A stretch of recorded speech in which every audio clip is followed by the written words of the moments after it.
And that's why I said don't touch me now, because I'm actually taking it.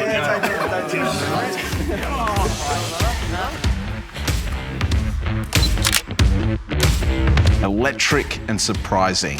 Yeah, it's a heartfelt, classic Aussie yarn that'll take you with it. But it's funny, but it will punch you in the face. Yeah, it's loud, brash, and full of machismo. What was that last one? Yeah, I know. Machismo, mate. What was that? More than 3 words, too. 37 is a play about challenging Australia's concept of reconciliation with its First Nations people. His work's always going to challenge audiences. It's going to challenge me as a director. It was a bit more nuanced rather than a generic story about racial relations in Australia. It puts a lot of things under a microscope. It's got such a beautiful heart. For an actor, the speeches that I get given as the general are just such a gift. It's just such a joy to do. He's able to pepper this humour throughout his work, yet able to sort of convey some, some meaningful social and political messages through his work. I love footy, bloody love it. I could go on for hours about how much I love it, but it's not perfect. And that's what this play does too. It highlights what needs to be fixed. Like, I heard about the Adam Goods, but I never really, knew the whole story until I got to this play. We played it over and over again. It's amazing just to see in real time how much it was blown completely out of proportion. The brother going through all that stuff is one thing for all black fellas. What's so intimidating about this? There's nothing intimidating about it. It's just dance.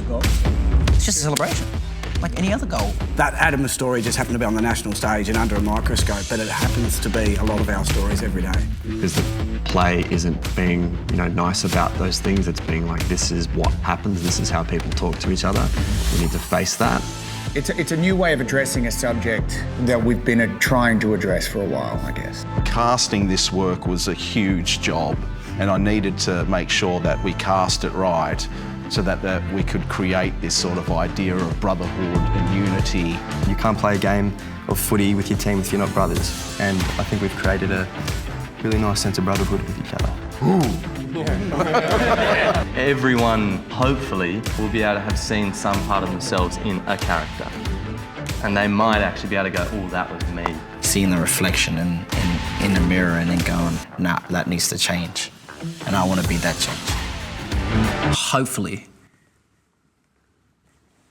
the Adam Goods haters come and watch and realise. You are going to see some of the fittest people you've seen in your life. Absolute fun show, full of energy, full of laughs. There just happens to be bigger themes stashed amongst the spaghetti bog. Get your tickets. Yeah.